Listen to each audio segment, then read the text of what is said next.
Welcome to County Report this week. I'm Anquinette Crosby. Coming up in the next half hour, shining a light on a climate emergency, why the council is considering new rules for solar panels. Plus, Rockville is urging lawmakers to return funds to help fix local roads and why the city needs your help.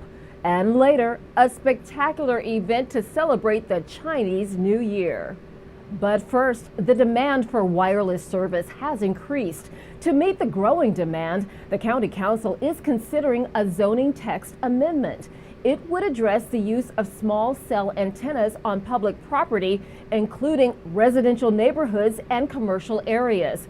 Current rules handle big cell towers, but the industry has been pushing for smaller antennas that would be placed on existing utility poles.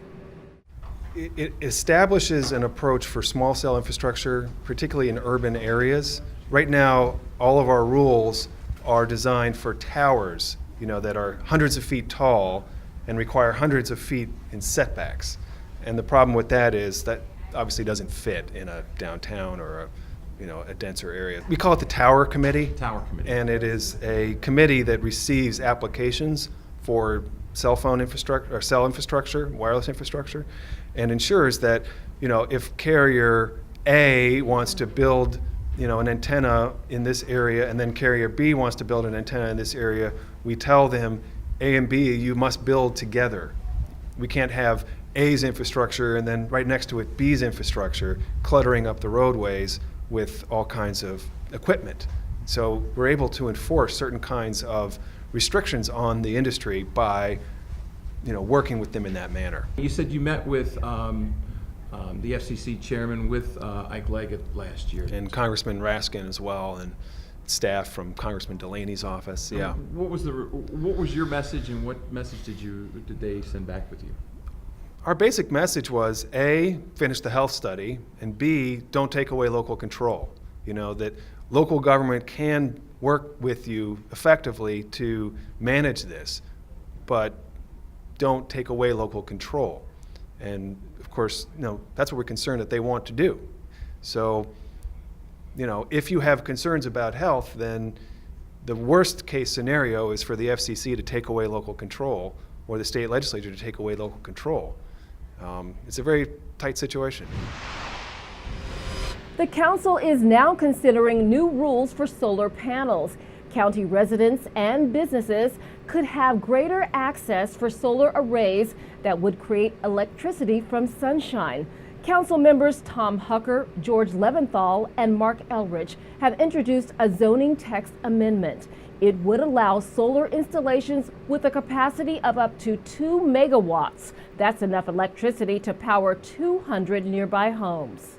So there's limitations in our county zoning code on how much renewable energy you can generate on your one property. And so the zoning text amendment that we introduced removes that cap, raises it up to the level allowed by state law, and will allow nonprofits and churches and other folks to have big arrays of solar panels where they sell a share to their members or other investors, and so you can have more people participate in the green economy than you would otherwise.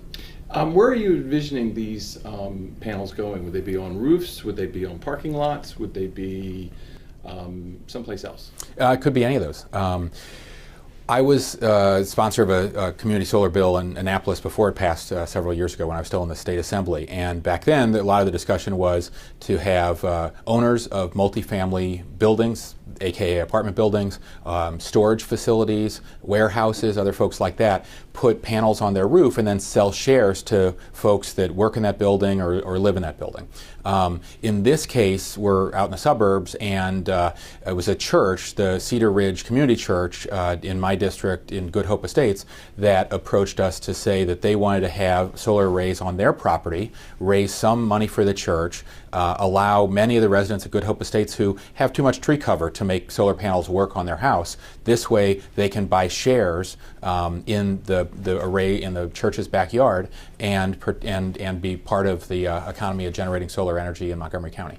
I would imagine some people would think some of these solar arrays are not the most beautiful thing to have in their neighborhoods. So there could be some pushback? Well, maybe. We included some, I mean, we'll wait for the hearing to see how people feel about it, but we actually included some language in the ZTA that requires fencing around properties for particularly large ones, and coatings and other things like that, to make sure that there was sort of no concern from neighbors. And that's based on language that's in place in some of the neighboring counties in Maryland, but outside Montgomery County. Here in our area, we get hit with all types of weather conditions that can disrupt our daily lives. That's why officials continue to tell us to be ready for any type of emergency. On Montgomery Al Dia, we were reminded why it's important to be prepared for the unexpected and to have a family plan. Everyone in your family needs to know what to do during an emergency, because you may not all be together.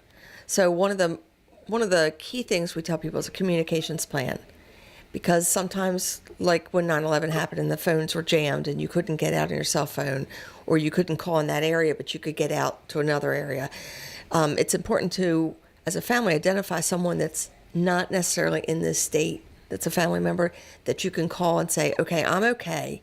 And then when your other family members also call that person and say they're okay, they can transfer that information. One way to stay informed is to sign up for Alert Montgomery. That's the county's alert system. Just visit alert.montgomerycountymd.gov to register. You'll then be able to receive the emergency alerts either via text, email, or landline. Here's a great way for you to help out during the election process. The Montgomery County Board of Elections needs registered voters to serve as election workers at polling places. This is for the gubernatorial primary election that will be held on June 26th. Voters who are fluent in both English and Spanish are especially needed in each polling place. Students who are 16 years old and older can register to vote and serve as election workers. By doing so, students can earn student service learning hours.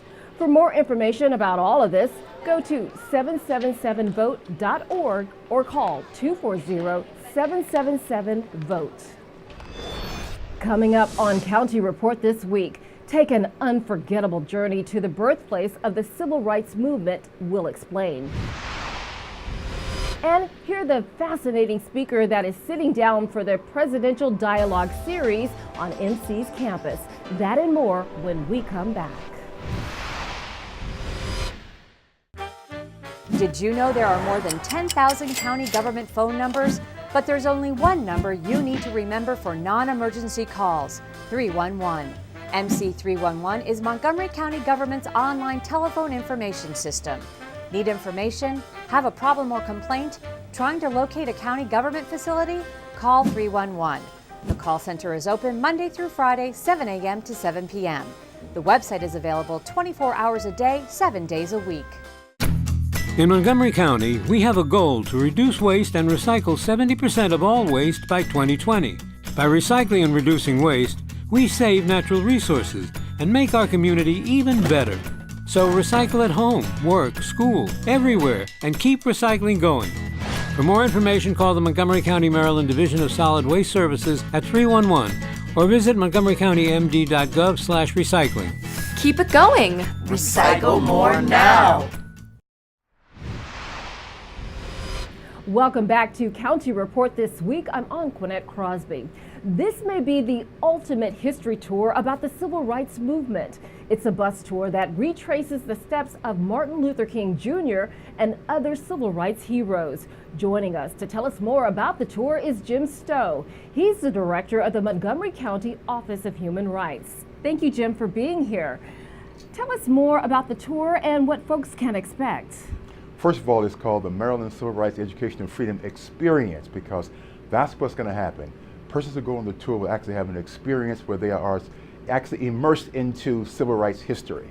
Starting, of course, in Greensboro, North Carolina, with the sit-ins that occurred there at A&T State University. From there down to Atlanta, to Montgomery, Alabama, the bus boycott, of course, there being the highlight, and then on then to Selma, and then to Birmingham, and then to Little Rock, Arkansas, and Central High School, and then from there to Jackson, Mississippi, and then from there on to Memphis, Tennessee, of course, the place where the Reverend Dr. Martin Luther King met his fatal end. Mm-hmm. So it would be a chance then for persons not only to see and to hear and to experience, but also to feel as well the civil rights movement up front and personal. So we invite everybody to come along and be a part of this. This is our history, by the way. This is all of our histories. And so to be a part of it would be something very, very special. I guarantee you a life-changing experience. It sounds amazing. History brought to life. Thank you so much, Jim, for being here. Thank you. Again, the bus tour takes place from April 7th through the 15th. The cost of the trip and other info can be found at montgomerycountymd.gov/human rights. The Tacoma Park Police Department recently swore in a young man with special ties to the city.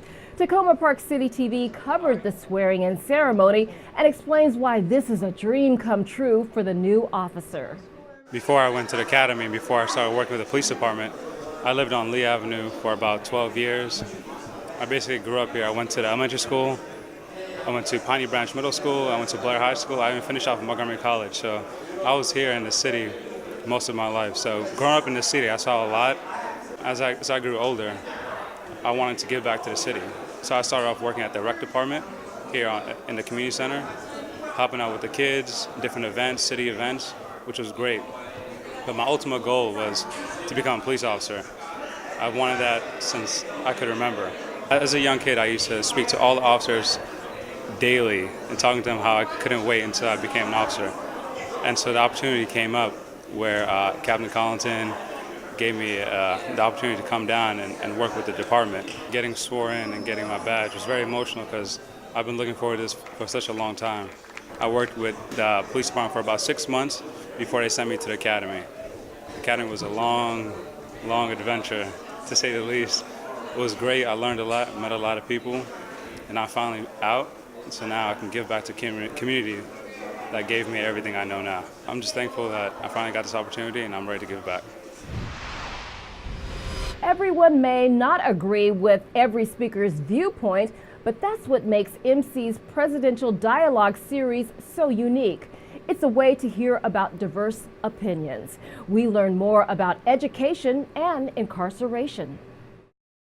Montgomery College President Dr. Darion Pollard welcomed Robert Green, Director of Montgomery County's Department of Correction and Rehabilitation, to be her special guest for her Presidential Dialogue series. I always had an interest in public safety. I grew up in Washington County. I grew up in a community where you probably could not throw a stone without probably hitting an individual family member of an individual who worked in the prison system or that environment there. But public safety, more so the law enforcement side of the house, was something that was very interesting to me. I selected Rob Green to be our speaker this evening because I think he offers a compelling perspective about an element of Montgomery County that we don't talk enough about. We have an excellent correctional system here that has very progressive leadership, and the opportunity to lift that issue up and to talk about a segment of our society that we don't spend enough time talking about was essential to me. I always remember when I first met Rob, his end comment to me was, "Partner with me, because how do you want someone back?" And that to me was what the purpose of this was tonight. Education, GED, workforce development. Under the workforce umbrella, lots of programs. Resume writing, how to engage an employer, interviewing skills, everything around that envelope of getting a job and keeping a job. Then you have the basic education, you have some of the arts programs that we talked about, and then our volunteers bring in programs of self-help and spirituality. After today's dialogue series, Director Robert Green took the time to engage one-on-one with today's audience. At Montgomery College, Rockville, for County Report this week, I am Justidian Cruz. Coming up on County Report this week, bus stops and sidewalks are getting makeovers in Rockville. We'll explain why. And if you're looking for a fun summer job, we'll tell you who's hiring and how to apply. Stay tuned. County Report this week. We'll be right back. It's Social Work Month. Social workers for generations have been leaders, advocates, and champions, making our nation a better place to live. Americans gained a minimum wage, Social Security, unemployment insurance, and voting rights thanks to social workers. And social workers continue to push for equal rights and good health care and mental health care for all. Visit socialworkmonth.org to learn more about the positive contributions of social workers and how you can celebrate Social Work Month.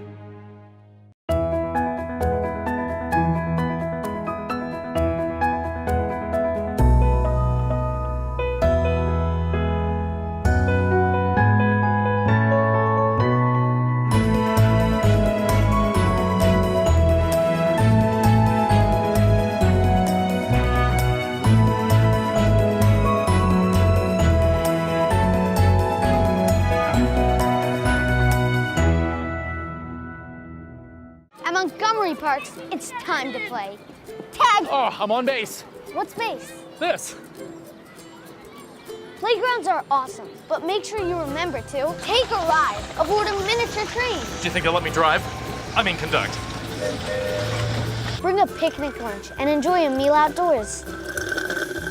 And what better way to end your day than a ride on a classic carousel? Dad wins the Triple Crown! Montgomery Parks, it's all here. Welcome back to County Report This Week. I'm Anquinette Crosby. Well, this may help take some of the stress out of the tax season, which is now underway. How about free tax preparation? The Department of Health and Human Services offers the free service to county residents, but you can't make over $54,000 a year. The Montgomery County VITA program helps individuals and families that makes less than $54,000. We e-file for free at state and federal. You must be a resident of Montgomery County. Another service being offered for free is the filing of back taxes dating back to 2013. There are several local places residents can go for help. For more information, log on to montgomerycountymd.gov/cashback or call 311 to set up an appointment. Rockville is making an effort to recoup funds from lawmakers to help fix local roads. Rock 11's Kathy Dantzler tells us how you can be involved. For almost a decade, the gas taxes you paid at the pump have primarily been used to fix state roads and not local city and town roads. That money, called the highway user revenue, was intended for road maintenance of Maryland's 157 municipalities and towns, which includes Rockville. We also are required to maintain our roads, service our potholes, sidewalks, all of those things. You know, local roads are the most used roads, and they're used by not just people going to work or school, but our fire and rescue, our police, everybody. So we've really been struggling as municipalities, and for 8 years, for the Maryland Municipal League, restoration of highway user revenues has been our #1 priority. In 2010, the state reduced the highway user revenues by 90% for most jurisdictions. That's over $365 million. That's why the Maryland Municipal League, or MML, on behalf of those 157 municipalities and towns, will ask legislators during the General Assembly in Annapolis to support the Highway Restoration Bill to give back local transportation funds. For cities like Rockville, where we have 102 bridges, long span, short span, and pedestrian, you know, it's critical that we have those funds that our residents have already contributed to the state coffers. We need those back so that we can maintain the safety and surety of our roads and bridges. You can help MML's work to restore highway user revenue. Just head to mdmunicipal.org/HUR for more information. For County Report This Week, I'm Kathy Dantzler. Also in Rockville, there's some new funding that's helping to upgrade bus stops and expand sidewalks throughout the city. Rock 11's Craig Buchanan has more. The National Capital Region Transportation Board has approved funding to upgrade our bus stops throughout the city and expand our sidewalks. Missing sidewalk segments will be constructed along Potomac Valley Road. More bus shelters will be installed and existing shelters will be updated to assist our residents with disabilities. Additionally, those who qualify for the county's Call and Ride taxi voucher program could see their monthly bill get cut in half.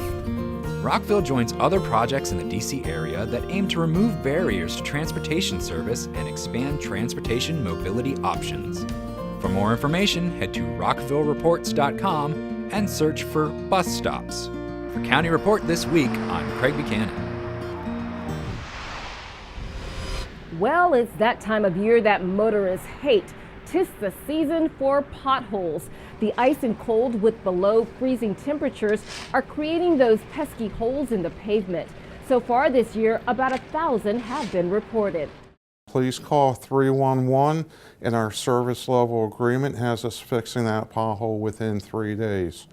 We're historically about 82% success rate hitting that 3-day threshold. Typically, we get this weather in late winter, early spring, and we sometimes do what we call our pothole blitz, where we'll send a lot of crews out in all areas of the county fixing potholes. Year-round, we have 4 crews that do nothing but potholes, and they've been keeping steady, busy this winter, hitting the potholes. So we haven't had a large number of potholes, to be honest with you. Last year, I think we had approximately 2,500. This year, we're around 1,000. Now, we're halfway through the year, but traditionally, we get more calls for requests in the spring after the winter's over. Are you a great swimmer and love helping people? Well, the Department of Recreation may have the perfect job for you. They are hiring lifeguards for the county's indoor and outdoor pools. You have to be at least 15 years old to apply. We think about summertime, we think about swimming outside, we think about lifeguards, and we are in need of lifeguards. Our lifeguards need to be at least 15 years old to get certified, comfortable in the water. We will train you so you don't even have to have previous experience, just that love of water, love of working with people, good customer service. We'd love it for you to be available to work most of the summer. So from Memorial Day to Labor Day, that's our high season. But we also do have year-round opportunities with our pools. And that's a great opportunity for someone, a retired person who's looking to make a little extra income, maybe a disconnected worker who's getting back into the workforce. So we have those opportunities as well. If you want to apply, just email your resume to the address on your screen or call 240-777-6800 for more information. Coming up on County Report this week, it's the most important celebration on the Chinese calendar, how our community is marking the Year of the Dog. And Rockville holds a neighborly meet and greet for the Sikh community. We'll explain. Stay with us. We'll be right back. Biology is full of statistics, like what percentage of people who get the flu shot still get the flu? Or how can statistics help minimize recovery time from football injuries? And can statistics help political leaders improve healthcare? These are just some of the kinds of projects being worked on in Biostatistics, a 200-level course now offered at MC. Students use R programming language to look at the data and study how it relates to the environment. The numbers really do add up. Learn more at montgomerycollege.edu and search Biostatistics. Planning to renovate your home? Want to live in it longer? Then you don't want to miss the 2018 Design for Life Showcase. This is the event to hear from building professionals who specialize in accessible and universal design. Plus, you'll learn how to benefit from the Montgomery County Design for Life property tax credit. The goal is to create more homes that welcome people of all ages and stages of life. This year's showcase is set for May 5th at the Silver Spring Civic Building. Find out more by visiting the Design for Life website. Welcome back to County Report this week. I'm Anquinette Crosby. Rockville is one of the most diverse cities not only in our county, but also in the country. Rock 11's Paul Westlake takes us to a special gathering to learn more about our Sikh neighbors and their culture.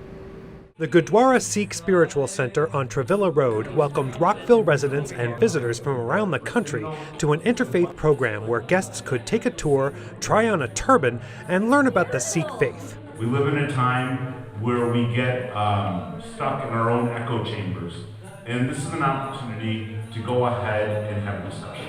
The lecture on Sikhism was followed by a lively Q&A session and then a delicious meal where guests could meet and talk.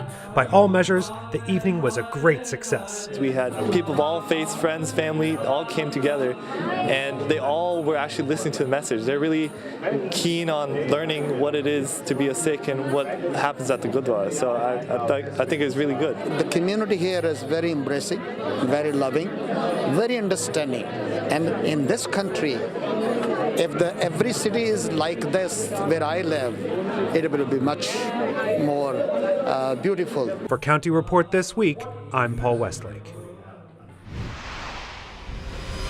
Asian culture took center stage during the annual Lunar New Year festival. There were plenty of performances and special guests at this year's grand celebration. Crystal Park has more. The annual CCACC Lunar New Year Festival held at Lake Forest Mall always brings in huge crowds, and this year was no different. Special guest Maryland Governor Larry Hogan was in attendance to help bring in the Year of the Dog.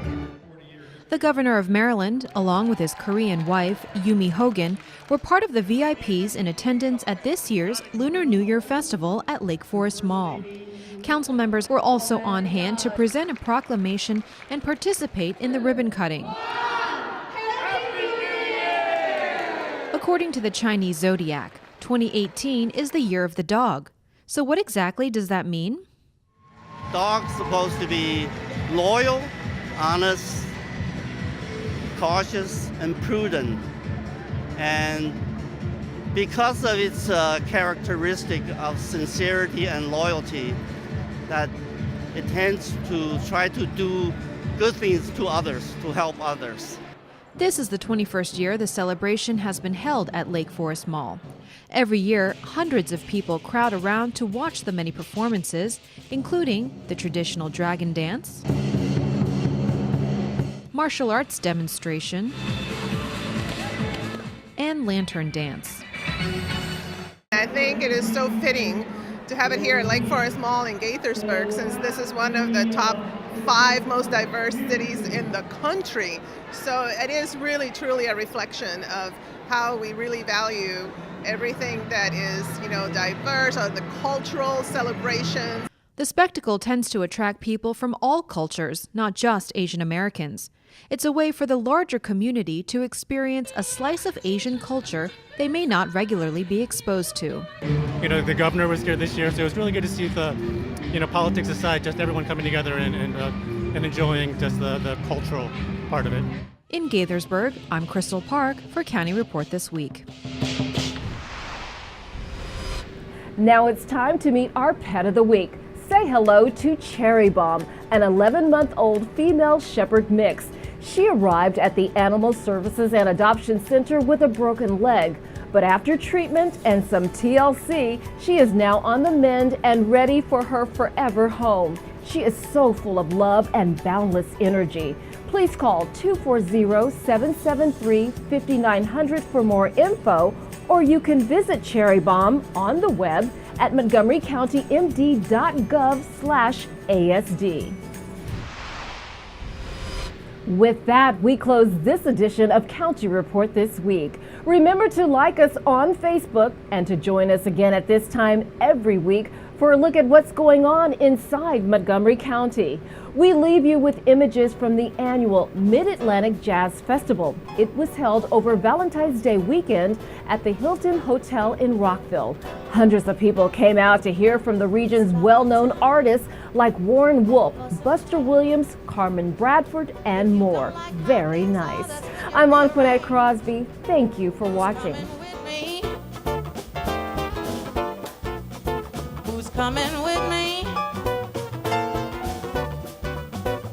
Don't be scared, step right up. If it's half empty, come and fill your cup. Who's coming with me? We gotta stop and think about what we're doing, but don't think too long. Got to get busy and start the schooling. Who's coming with me? Ooh, who's coming with me?